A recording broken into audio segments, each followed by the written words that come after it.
साथियों, अभिवादन स्वीकार करें रामचंद्र मौर्य का। हमारे चैनल में आपका स्वागत है। आज हम उत्तर प्रदेश के मुख्यमंत्री द्वारा प्रस्तुत की गई रिपोर्ट कार्ड की समीक्षा करेंगे।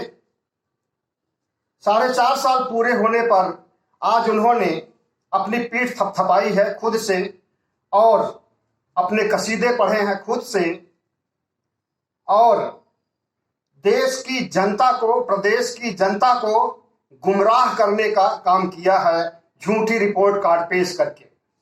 इस रिपोर्ट कार्ड को प्रियंका गांधी ने झूठ का बंच, झूठ की पोटली कहा है और इसी तरह से अन्य राजनीतिक दलों ने भी इस पर टिप्पणी की है, जो कि अच्छी टिप्पणी किसी की नहीं कही जा सकती है।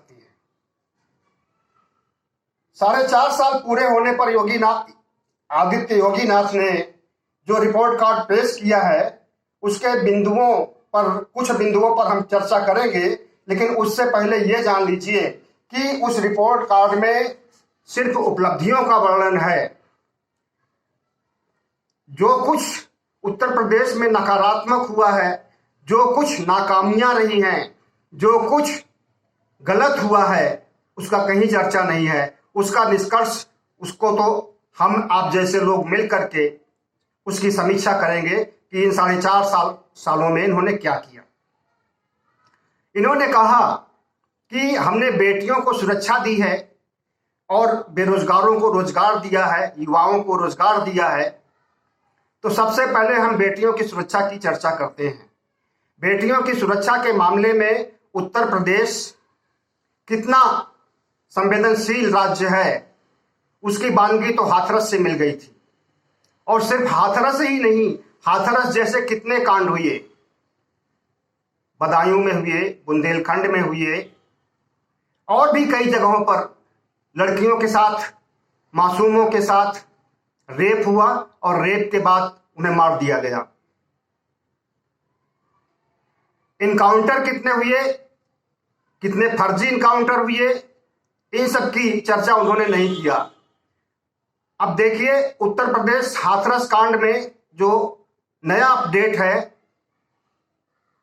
वो ये है कि पीड़िता की वकील सीमा समृद्धि कुशवाहा गुहार कर रही हैं अपनी जान बचाने के लिए और केंद्र सरकार को, राज्य सरकार को बता रही हैं, लिखित में दे रही हैं कि हमारे जान माल की रक्षा की जाए और हमारे पीछे असामाजिक तत्व जो कि बलात्कार से संबंधित हैं, उनके रिश्तेदार और गुंडे पीछे पड़े हुए हैं, हमारे जान को खतरा है। तो जिस राज्य में एक वकील, महिला वकील की जान को खतरा हो और जिस राज्य में बलात्कार करके रातों रात सरकार और पुलिस प्रशासन लाश को जला दे, उस राज्य का मुख्यमंत्री अगर कहे कि हम बेटियों को सुरक्षा दे रहे हैं तो ये बात हजम नहीं होती है। फिलहाल उनके अन्य मुद्दों की हम बात करते हैं। उन्होंने कहा कि ये उत्तर प्रदेश की विशाल आबादी है और इस विशाल आबादी को हमने सुरक्षा और सुशासन मुहैया किया है। कितनी सुरक्षा, कितना सुशासन, ये तो आए दिन की खबरों में आता ही रहता है। और इस सुशासन के तहत इन्होंने क्या किया, ठोक देने की बात कही, इसको उन्होंने नहीं शामिल किया। और कितने लोग इनके सुशासन से खुश हैं, इस बात को भी नहीं शामिल किया गया। बस ये कि हाँ, हमने सुशासन दिया और सुरक्षा दिया है। युवाओं को नौकरी, कितने युवाओं को नौकरी दी गई। युवा तो दर दर भटक रहे हैं नौकरी के लिए। कितनी बहालियां हुई सरकारी, कितने लोगों को टेक्निकल पदों पर नियुक्ति की गई है। जो कुछ पहले इम्तहान कॉम्पिटिशन्स हुए भी थे, उनके रिजल्ट रोक दिए गए और उन इम्तहानों को रद्द कर दिया गया है। असलियत है यह है। और एम्प्लॉयमेंट एक्सचेंज में युवाओं की, बेरोजगारों की बाढ़ आई हुई है। आपको योगी जी कुछ पता नहीं है, आप वहां से आंकड़े मंगवा लीजिए कि आपके राज्य में एम्प्लॉयमेंट की क्या स्थिति है और वहां पर कितने बेरोजगार दर्ज हैं। अगर आप युवाओं को नौकरी नहीं दे सकते हैं, बेरोजगारी भत्ता ही दे दीजिए, कुछ तो सहारा मिलेगा उनको जीवन जीने का। उन्होंने जितनी अपनी पीठ थपथपाई उससे ज्यादा विपक्ष को बुरा भला,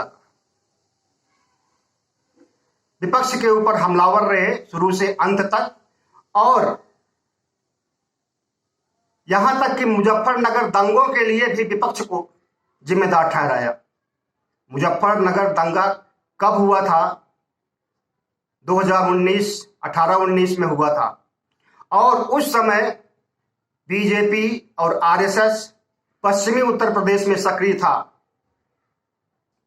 जाटों के बीच में देखा कि जाटों का वोट, हिंदुओं का वोट ध्रुवीकरण नहीं हो रहा है, तो आरएसएस और बीजेपी ने मिलकर के दंगे कराए थे। मुख्यमंत्री योगी का कहना है कि 4.5 साल में कोई भी दंगे नहीं हुए। असल में जब दंगाई ही शासन में आ जाए तो दंगा कौन करेगा? आप ही लोग तो दंगा कराते हो। आपके ही मातृ संगठन आरएसएस है और दूसरे संगठन है, वही मिलकर दंगा कराते हैं। जब आप सत्ता में हो तो दंगा नहीं हुआ तो कोई ताजुब की बात नहीं है।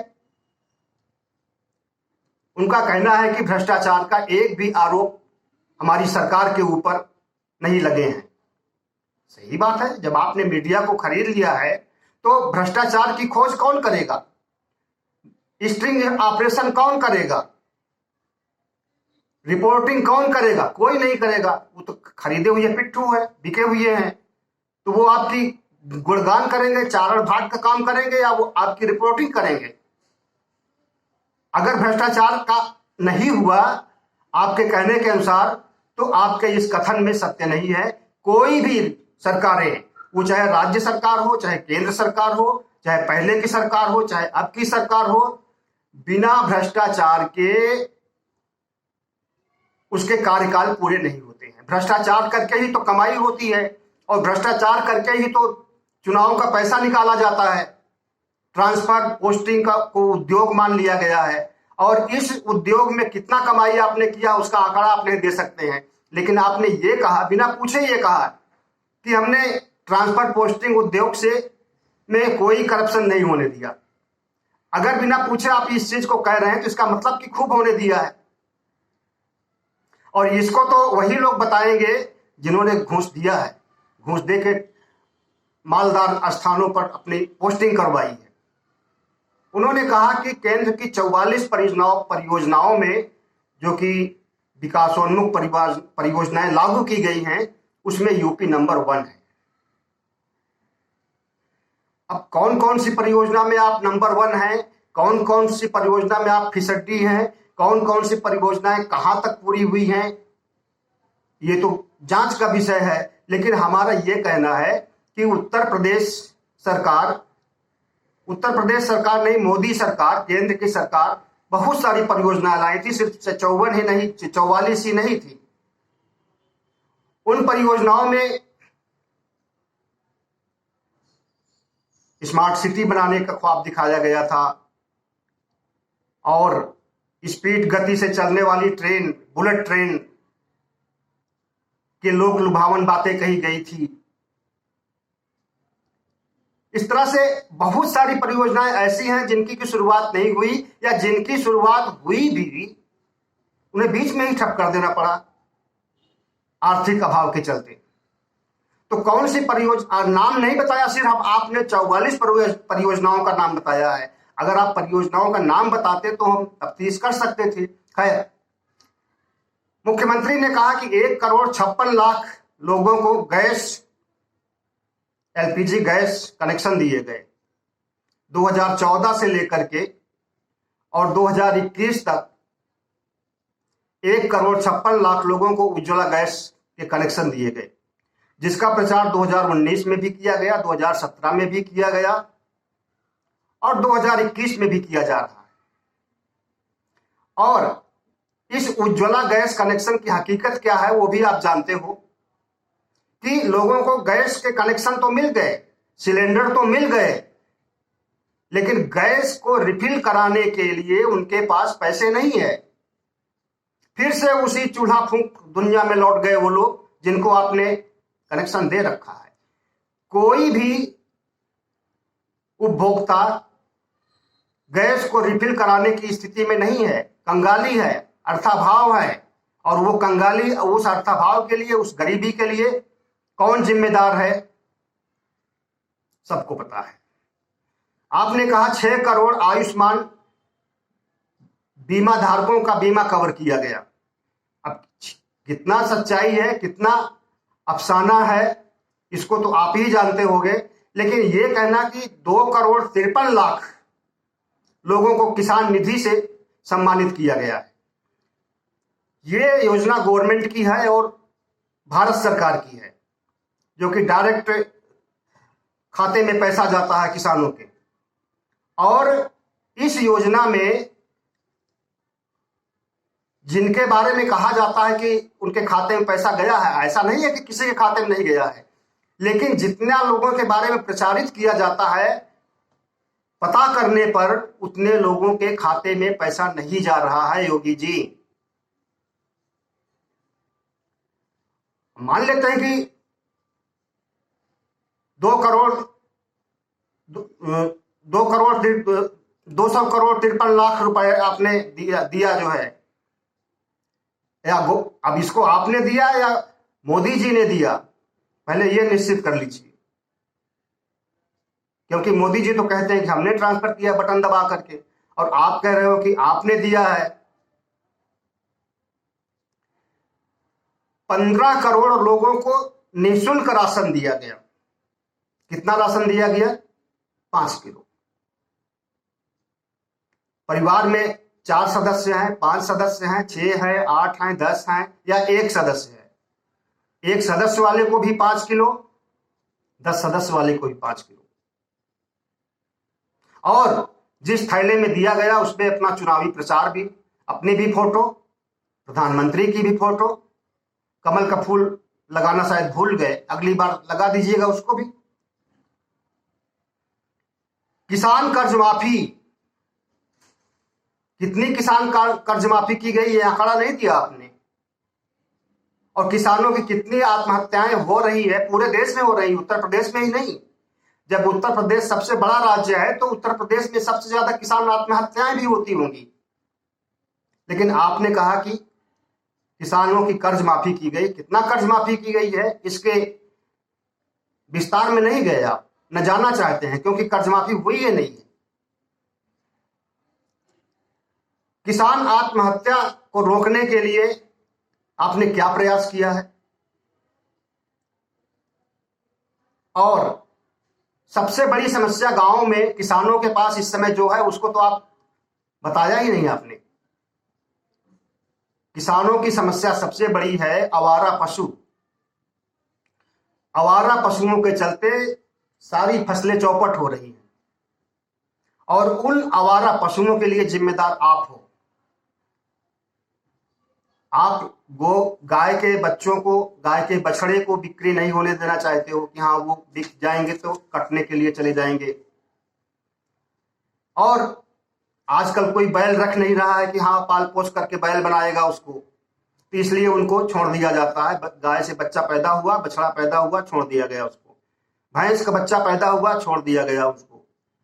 अगर मान लिया कि आप बहुत, तो आपकी सरकार बहुत अहिंसक है और हिंसा नहीं होने देनी चाहती है जानवरों की, अच्छी बात है, लेकिन उनके लिए पशुशाला तो बनवा देते। आवारा तो नहीं घूमते वो। आवारा घूमने पर लोगों को भी नुकसान पहुंचाते हैं। कई ऐसे किस्से क्या, कई ऐसी न्यूज आई है जिसमें कि मोटरसाइकिल चलाते हुए जाते हुए व्यक्ति को या पैदल जाते हुए व्यक्ति को आवारा पशुओं ने मार डाला। तो सिर्फ अच्छी अच्छी बातों के लिए अपनी पीठ थपथपाना आपको आता है। आपके राज में निगेटिव क्या हुआ है, नकारात्मक क्या हुआ है, उसकी तरफ न तो आप ध्यान देना चाहते हैं और न उसको संज्ञान में लेना चाहते हैं। चीनी मिल कोरोना काल में भी चलती रही, कोई बहुत बड़ी उपलब्धि नहीं है। कोरोना काल में बहुत कुछ चलता रहा है, सिर्फ पढ़ाई लिखाई को छोड़ करके।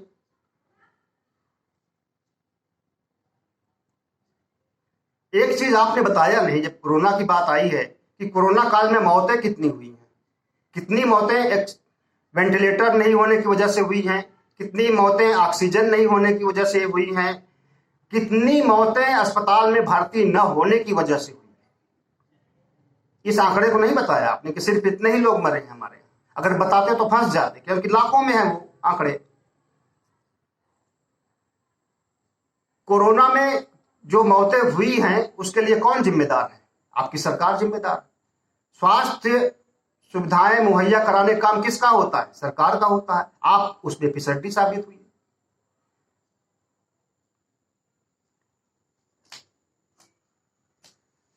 योगी जी, अगर आपने रिपोर्ट कार्ड पेश किया है तो अच्छी बात है, लेकिन रिपोर्ट कार्ड में बैलेंस होना चाहिए। झूठ उतना ही बोलिए उसमें जितना कि लोग विश्वास कर सके, सच्चाई को विश्वास कर सके, सच लगे आपकी रिपोर्ट। लेकिन रिपोर्ट में जब सब झूठ ही झूठ है तो उसमें विश्वास करने लायक कुछ नहीं बचता है।